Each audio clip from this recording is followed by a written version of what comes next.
तो मंथरा से शत्रुघ्न जो है वो इतने नाराज थे कि वो कुछ कुछ भी कर सकते थे, और ये इनको आभास हो गया था श्रुतिकीर्ति को कि ये एक दिन अगर इनको रोका नहीं गया तो ये घटना पक्का ऐसा होगी कि इसको मार मार डालेंगे उसको।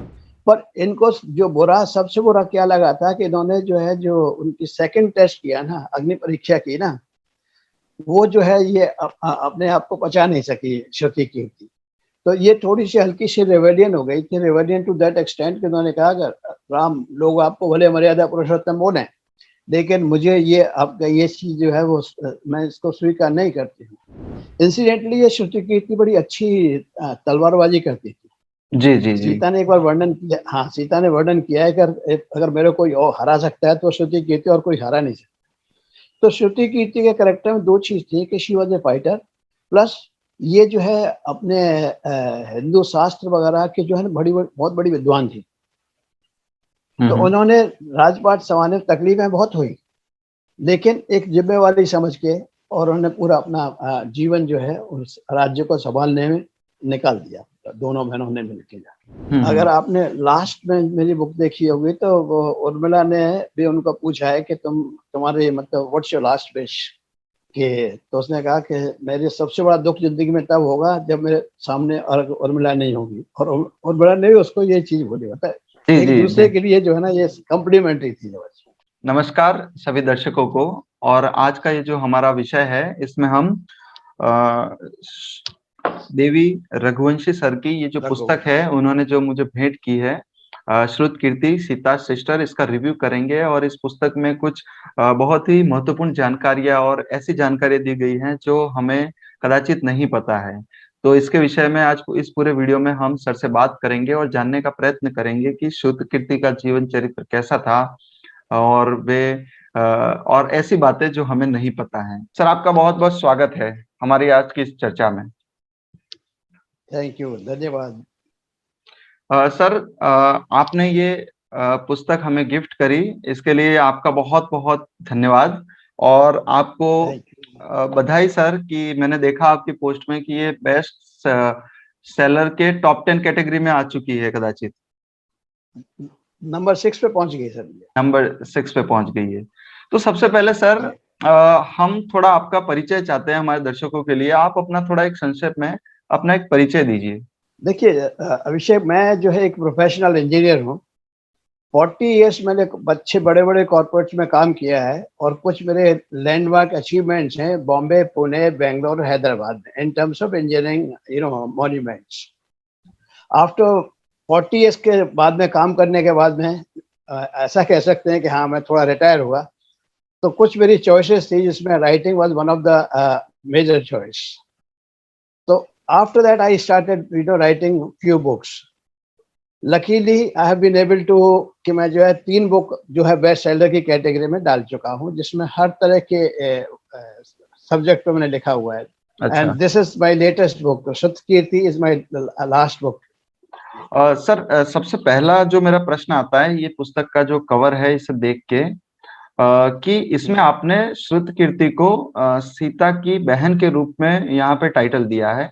मैं आपसे ये जानना चाह रहा था कि श्रुतकीर्ति शत्रुघ्न की पत्नी भी थी, तो क्यों आपने उसका कहीं उल्लेख नहीं किया है, और उसे शत्रुघ्न की पत्नी से अधिक सीता की बहन के तौर पे इसे आपने वर्णित किया है?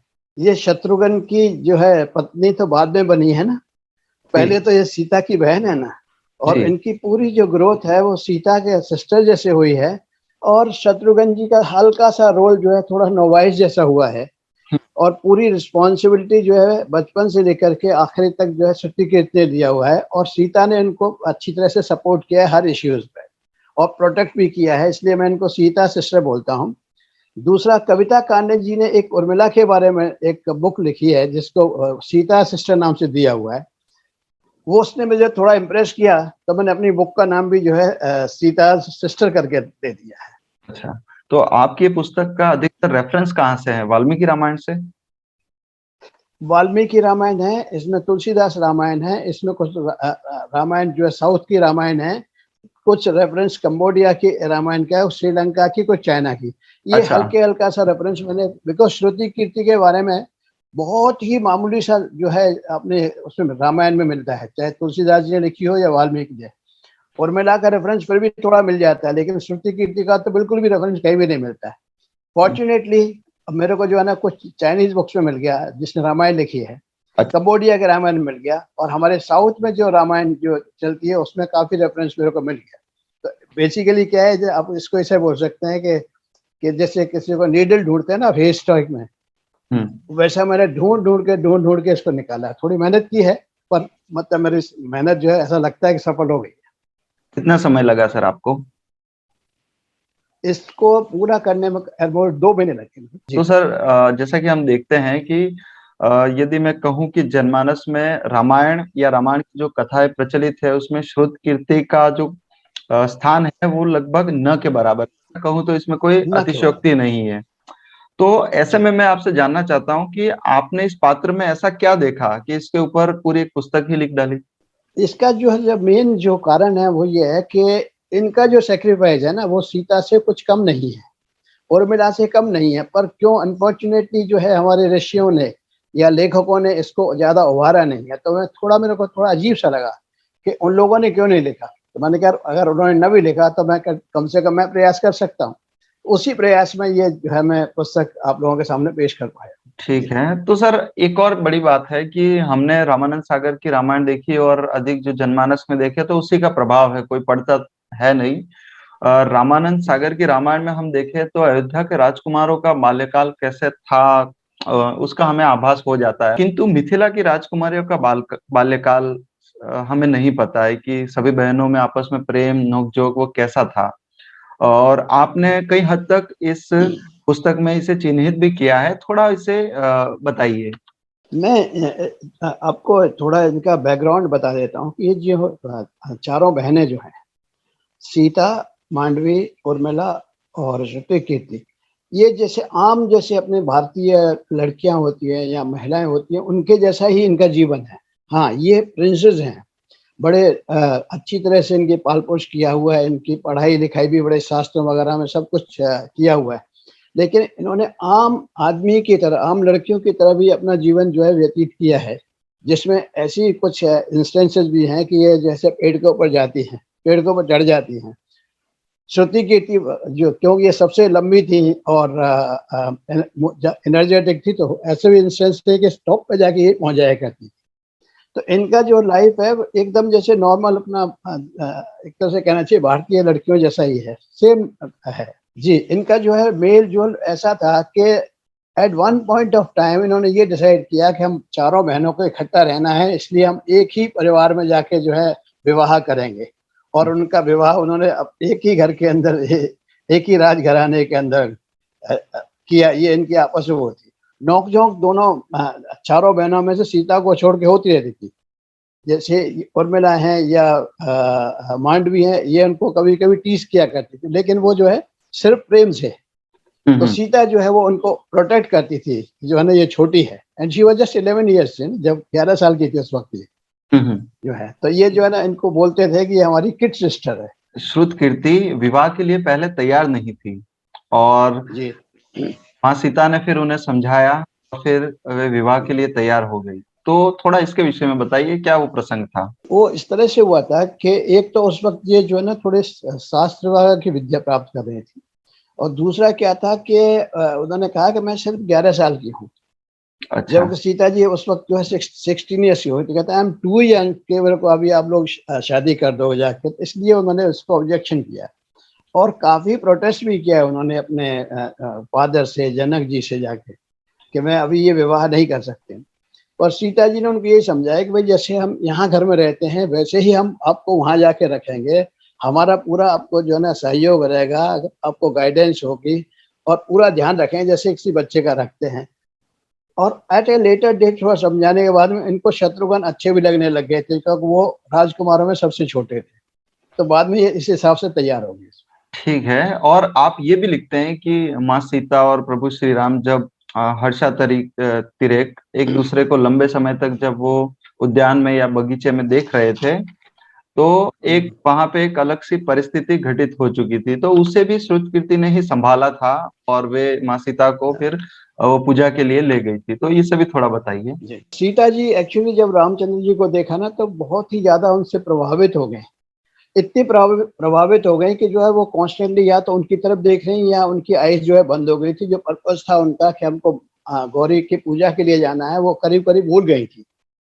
तो श्रुति कीर्ति ने उनको सिर्फ यही याद दिलाया कि पहले आप पूजा कर लो, बाकी आपको बाद में जो करना हो वो आप कर सकते हो जाके। तो वो उन्होंने एक तरह से उनका टेंशन जो है ना डाइवर्ट कर दिया रामचंद्र जी से, हटा के पूजा की तरफ, और रास्ता दिखा दिया कि ये मंदिर का रास्ता है। ये कुछ उम्र से ज्यादा मैच्योर थी एक्चुअली। जी जी जी। श्रुति कीर्ति जो है, अगर इनकी आप आगे की रिस्पॉन्सिबिलिटी जो मेरे से अगर आप बात करेंगे तो बताऊंगा कि ये जो है कुछ उम्र से ज्यादा मैच्योर थी।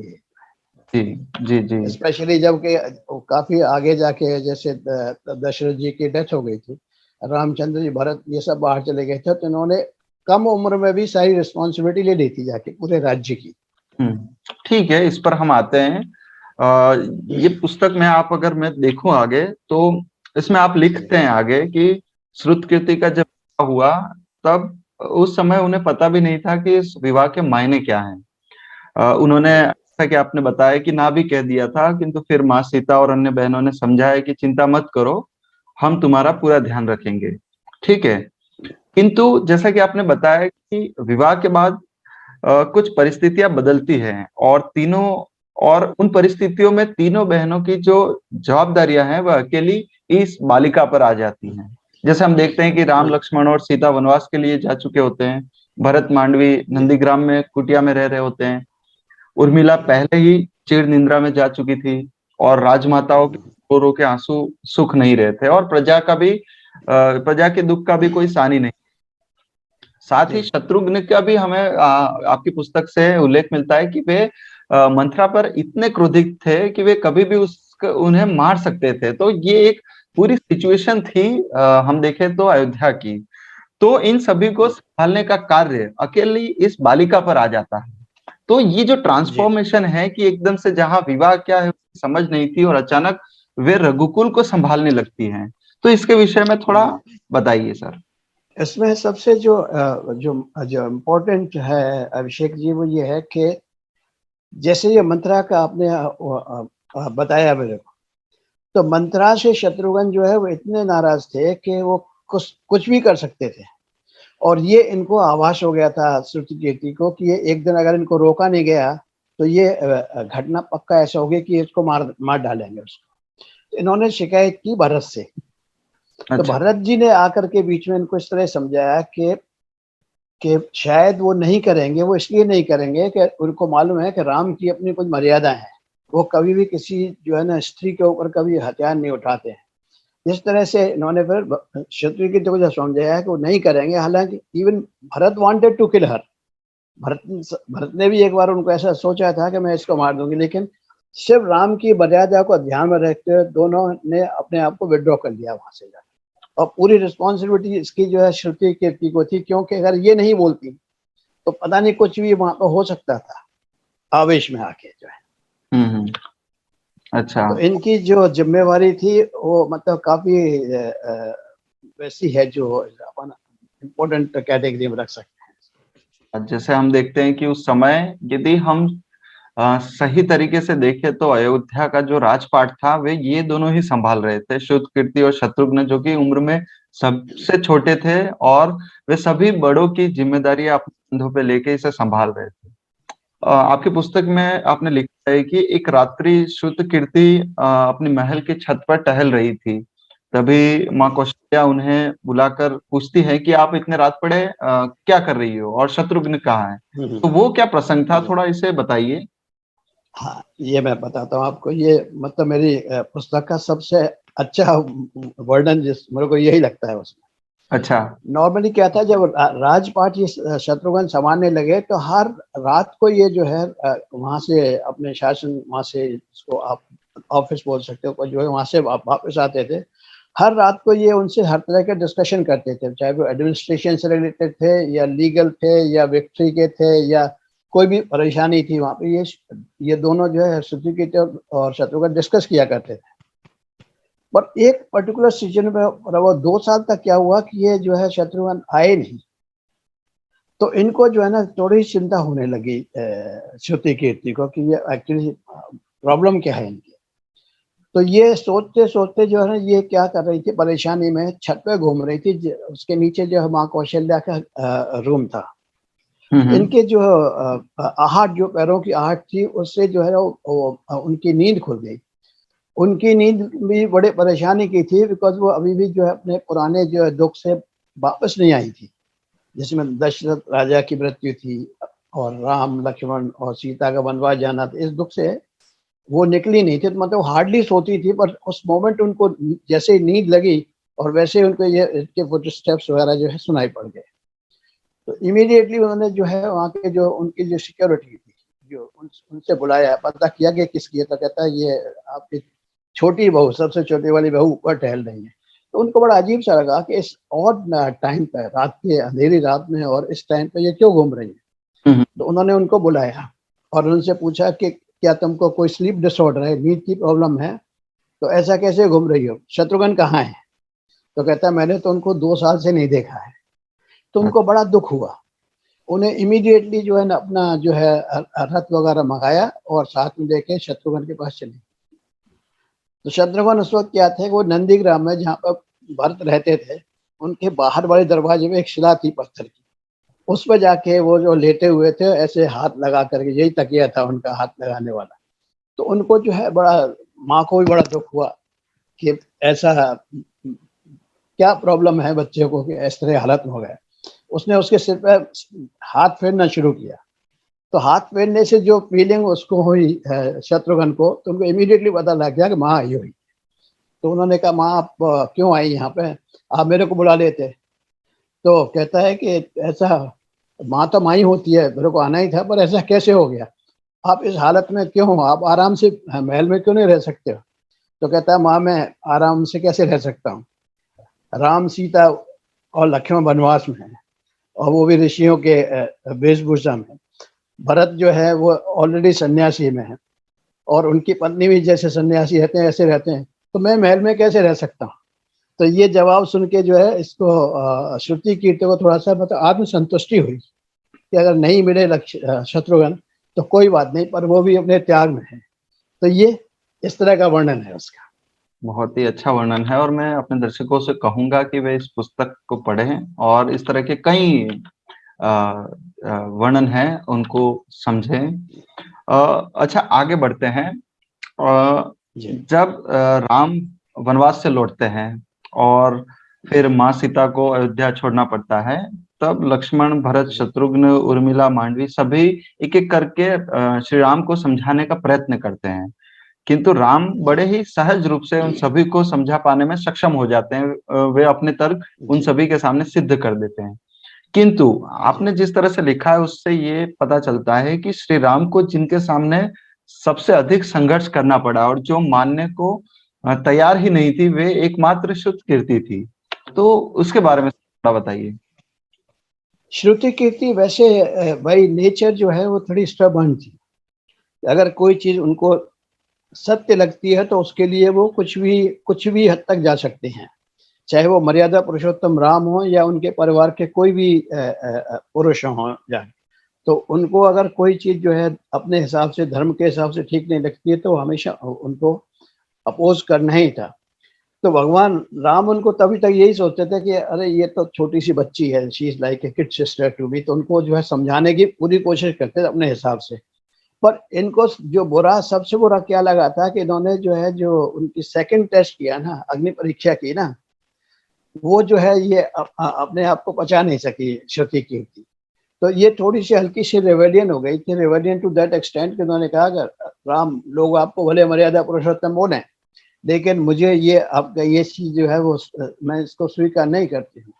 बिकॉज जैसे एक पुरुष के लिए आपने इतना सारा काम कर दिया, माता को घर से बाहर निकाल दिया, एग्जाइल कर दिया समुद्र में, मैं भी तो आपकी एक प्रजा हूँ, जैसे वो नाराज हुआ तो मैं भी तो आपसे नाराज हूँ। तो ऐसा आपने मेरी बात क्यों नहीं मानते।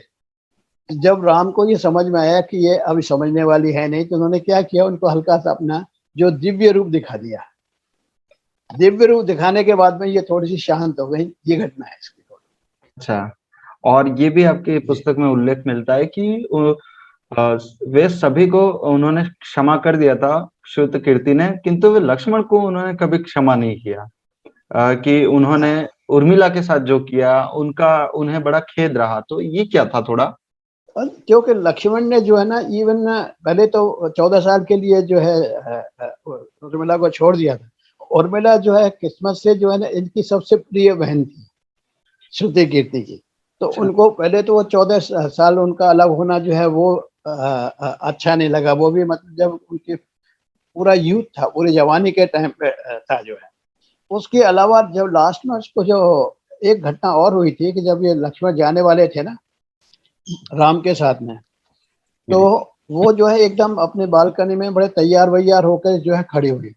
लक्ष्मण को ये ओड लगा के मेरा जो है जाने का टाइम है, अयोध्या में इतना सब लोग दुख मना रहे हैं और ये अच्छी तरह से अपने आप को डेकोरेट की हुई है, इसकी वजह क्या है?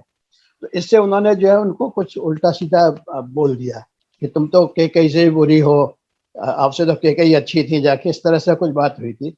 लेकिन वजह उसकी ये नहीं थी, वजह उसकी ये थी कि अगर ये नाराज होते हैं तो इनके अंदर वो थोड़ी नफरत पैदा हो जाएगी। नफरत पैदा हो जाएगी तो ये क्या करेंगे कि राम की सीता की सेवा में लगे रहेंगे, मेरे को याद नहीं करेंगे। ये एक जो है बड़ा अच्छा दृष्टांत है ये वाला। उन और दूसरा एक और लक्ष्मण ने किया था कि जब उनको भगवान राम ने बोल दिया ना कि तुम जाओ, उनको डेथ सेंटेंस जब कर दिया था दुर्वासा के बाद में, तो वो जो है उर्मिला से मिलने भी नहीं आए, सीधा दरबार से जो है और सरयू रिवर में जाके उन्होंने जल समाधि ले ली। तो श्रुति की तो कहना था कम से कम घर पे आके अपनी पत्नी से मिलते और अपने बच्चों से मिलते, उनको देखते, कुछ बता देते कि आगे जाके क्या करना है क्या नहीं करना है। बट लक्ष्मण ने कुछ बताया नहीं, सीधा राम ने उनको जो आदेश दिया और वो सीधा जल समाधि लेने के लिए वहां पहुंच गए। इसलिए ये भी कट ऑफ थी और ये अच्छा, उर्मिला से ज्यादा कट ऑफ थी हमसे। अच्छा। अच्छा, जल समाधि से यदि हम आगे देखें तो जब राम, लक्ष्मण, भरत सभी जल समाधि ले लेते हैं, माँ सीता पहले ही अपना जीवन त्याग देती हैं, तो एक प्रकार से जी देखें तो श्रुत कीर्ति और उर्मिला दोनों ही जी मतलब अकेले रह जाते हैं। तो थोड़ा इसके विषय जी में बताइए कि कितना कठिन था उनके लिए इन सभी के बगैर जीवन जीना। क्योंकि अब उनके परिवार में कोई नहीं रहा था सिवाय श्रुत कीर्ति और उर्मिला, तो वे किस तरह से याद करती थी उस पूरे समय को? और ये उस समय के लिए इन दोनों के लिए सबसे सबसे मुश्किल सवाल था। पर हम्म, एक अपने ऊपर एक जो है जिम्मेवारी थी, एक रिस्पॉन्सिबिलिटी थी। बच्चे थे हम्म, राम के दो बच्चे लड़के थे और भरत के भी और लक्ष्मण के और शत्रुघ्न के। तो उस वक्त वो बच्चे छोटे थे पर वो भावी राजा तो थे ना। तो उनकी दोनों की रिस्पॉन्सिबिलिटी ये थी कि इनको हम इतना बड़ा कर दें कि हमारा जो भी राजपाट है इस पर किसी और की जो है नजर नहीं पड़े। इंसिडेंटली ये श्रुतिकीर्ति बड़ी अच्छी तलवारबाजी करती थी। जी, जी, जी। सीता ने एक बार वर्णन किया, हाँ सीता ने वर्णन किया है कि अगर मेरे कोई और हरा सकता है तो श्रुति कीर्ति, और कोई हरा नहीं सकता। तो श्रुति कीर्ति के करेक्टर में दो चीज थी कि she was A fighter, plus ये जो है अपने हिंदू शास्त्र वगैरह के जो है बड़ी बहुत बड़ी विद्वान थी। हम्म, तो उन्होंने राजपाट संभालने में तकलीफें बहुत हुई, लेकिन एक जिम्मेवारी समझ के और उन्होंने पूरा अपना जीवन जो है उस राज्य को संभालने में निकाल दिया, दोनों बहनों ने मिलकर जाके। तो प्रतिदिन वे याद तो करते होंगे सभी को। आपने पुस्तक में लिखा भी है कि वे प्रतिदिन ये सोचते थे, ये बातचीत करते थे कि हम किस तरह से आए थे, हमारा कितना बड़ा परिवार था और आज इसमें हम दोनों अकेले ही रह गए हैं।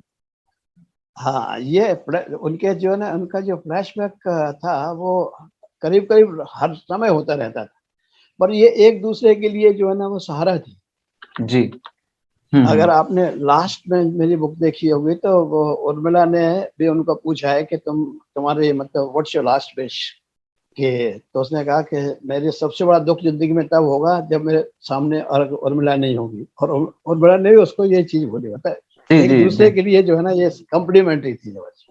जब श्रुतकीर्ति मथुरा और विदिशा की राजमाता बन जाती हैं, तो वे एक दिन अपने जी पुत्रों सहित राम, लक्ष्मण, भरत के भी पुत्रों को मथुरा बुलाती हैं और एक अच्छे राजा में से योग्यताओं का होना आवश्यक है उसके विषय में बात करती हैं। तो उस प्रसंग को बताइए और यदि आप बता पाए कि जो श्रुतकीर्ति ने 36 योग्यताओं का उल्लेख किया था कि एक राजा को ये योग्यताएं होनी चाहिए, जिसमें वे बताती है कि आपके पूर्वज कौन थे, रघुकुल क्या था, आपको उसकी कीर्ति कैसे बचा के रखनी है और आप में क्या गुण होने चाहिए। तो ऐसे आपने 36 योग्यताओं का उल्लेख किया है, तो यदि उसके विषय में भी कुछ एक के विषय में आप बता पाए तो। उन्होंने जैसे ही अपने सब राजकुमारों को बुलाया, उनको कुछ चीजें उन्होंने मतलब क्या गुण होना चाहिए, इससे पहले उन्होंने थोड़ा एक चीज उनको और बताई थी कि आप लोगों को राम को फॉलो करना चाहिए एज मर्यादा पुरुषोत्तम राम। भरत को आपको फॉलो करना चाहिए कि क्योंकि वो जो है सबसे अच्छा भ्रातृ प्रेम था, उनके भाई के साथ में प्रेम था, इसलिए आपको भरत के कुछ गुण आपके पास आने चाहिए। लक्ष्मण जैसी श्रद्धा जो है आप लोगों में होनी चाहिए, और शत्रुघ्न जैसे जैसे सेवक का भाव होता है ये होना चाहिए अगर आपको अच्छा राजा होना है तो। इनके अलावा जो है ना, आप राजाओं में अब आप 8 पुत्र हैं, 8 के 8 अलग राज्य के राजा हो, आपके अंदर एज किंग जो है क्या क्या चीजें वो जरूरी हैं होनी चाहिए, मतलब अच्छा राजा होने के लिए। तो उन्होंने कुछ बताए हैं, मैं थोड़े से आपको वर्णन कर देता हूँ। सबसे पहला उन्होंने बोला कि किसी भी राजा को एक तो धार्मिक होना चाहिए, है, नास्तिक नहीं होना चाहिए, ये राजा का पहला गुण है। दूसरा जो बड़ा इम्पोर्टेंट है, वो कहते हैं कि राजा को अपनी संपत्ति बढ़ाने का पूरा अधिकार है, लेकिन कभी भी संत हों या वैसे लोग हों, धार्मिक लोग हों, उनकी किसी प्रॉपर्टी को कभी भी लेना नहीं चाहिए। तीसरी चीज, जब तक बहुत जरूरी नहीं हो आपको युद्ध करना नहीं चाहिए किसी से। हर राजा को अपनी प्रजा से या दूसरे राजाओं से या जो भी इनके संपर्क में आते हैं उनसे मीठी भाषा में बात करना चाहिए, लेकिन मीठी भाषा का मतलब ये नहीं है कि मैं अपने आप को आपको सबमिट करूं, ऐसा नहीं है। मेरी भाषा अच्छी है क्योंकि मैं दिल से साफ हूं। तो ये जो है एक उन्होंने ये गुण जो है बोला होना ही चाहिए। दूसरा ये चाहिए कि किसी भी शत्रु की प्रॉपर्टी लेने में किसी भी राजा को कोई आपत्ति नहीं होनी चाहिए। आपको जो है आप अपनी वेल्थ को बढ़ाइए, धन बढ़ाइए, लेकिन कभी भी कोई गलत तरीके से उसको अपनाइए नहीं। जैसे मैंने बताया आपको, साधु संत इनकी प्रॉपर्टी को कभी भी लेना नहीं चाहिए। कभी भी आपको कोई कॉन्फिडेंशियल इंफॉर्मेशन लेनी हो तो करनी हो, मीटिंग करनी हो, तो उसको कभी भी खुले मैदान में नहीं करने देगा जाता। उसको अपने किसी हॉल के अंदर ऐसी जनता को सब चीजें सब मालूम नहीं होनी चाहिए। ऐसे करके करीब 37 उन्होंने जो है 36 उन्होंने बताए हैं, है ना, जिसका मैंने डिस्क्रिप्शन दिया है। जी जी जी, काफी इम्पोर्टेंट है ये। जी जी, बड़े उत्कृष्ट। और किसी भी आदमी को गलत काम के लिए पनिश मत करो, और कभी भी बिना इंक्वायरी किए हुए किसी को पनिशमेंट किसी राजा को नहीं देना चाहिए। ऐसे काफी सारी चीजें हैं। जी जी जी, वही उम्दा है, आज के समय में भी बड़ी प्रासंगिक हैं वे सारी बातें जो उन्होंने उस समय कही थी। और यही कारण है कि रघुकुल का जो कीर्ति है आज तक हमारे सामने है, और हम उसी प्रकार से उन्हें सभी को मानते हैं। आगे आपने श्रुतकीर्ति जब जीवन त्यागती हैं तो उससे पहले की रात्रि और उर्मिला और उनके बीच के संवाद को भी लिखा है। और हम चूंकि चाहते हैं कि दर्शक गण आपकी पुस्तक पढ़ें, इसलिए हम आगे हमारी इस चर्चा को यहीं रोकते हैं, क्योंकि हम सभी बता देंगे तो मुझे लगता है हमारे दर्शक गण को सभी कुछ नया नहीं बचेगा उनके लिए, तो उसे बचा के रखते हैं कि उन्होंने क्या संवाद हुआ था। उर्मिला ने एक कविता भी लिखी थी श्रुतकीर्ति के लिए। इसमें मैंने जो भाषा इस्तेमाल की है ना, वो ऐसी नहीं है कि कोई कहे करे शशि तरूर ने तो नहीं लिखी है ना। एकदम सिंपल जो भाषा है वो है, मतलब इसको बच्चे से लेकर के और बुजुर्ग तक कोई पढ़ सकते हैं। और शायद एक बार कोई पढ़ लेते हैं तो फिर ये पूरा खत्म करने के बाद ये फिर बताते हैं जी जी जी सर, मैंने भी इसका काफी सेटिस्फैक्शन। जी सर। और आप इसे हिंदी में भी लिखने वाले हैं क्या, और अंग्रेजी का ही चयन आपने क्यों किया? सर वो मेरी इसमें मैं अपनी गलती इसलिए मानता हूँ, मैंने इंजीनियरिंग कर ली ना सर। अच्छा। तो मेरी पिछली कम से कम 30-35 साल जो है वो इसी भाषा में निकल गए। अच्छा। और अब हिंदी लिखना मेरे लिए मतलब कोई मुश्किल तो नहीं है, पर मेरे को ये लगता है कि जैसे मैं जब पढ़ता था तो हॉस्टल से सिर्फ अपने पिताजी को चिट्ठी लिखा करता, आदरणीय पिताजी आप कैसे हैं, आप भगवान की कृपा है सर। तो उसके अलावा कभी इस्तेमाल हुआ नहीं। बट हाँ, भविष्य में मैं एक बार जरूर कोशिश करूंगा इसको। जी, जी। सर, आप बहुत-बहुत धन्यवाद। आपने अपना कीमती और मूल्यवान समय दिया हमारे लिए और हमारे साथ जुड़े। सर, आपका बहुत-बहुत धन्यवाद और आपसे फिर कभी किसी अन्य विषय पर भी बातचीत करेंगे, इस उम्मीद के साथ। सर, आपको जय Shri Ram. Thank you sir. जय श्री राम, जय श्री राम।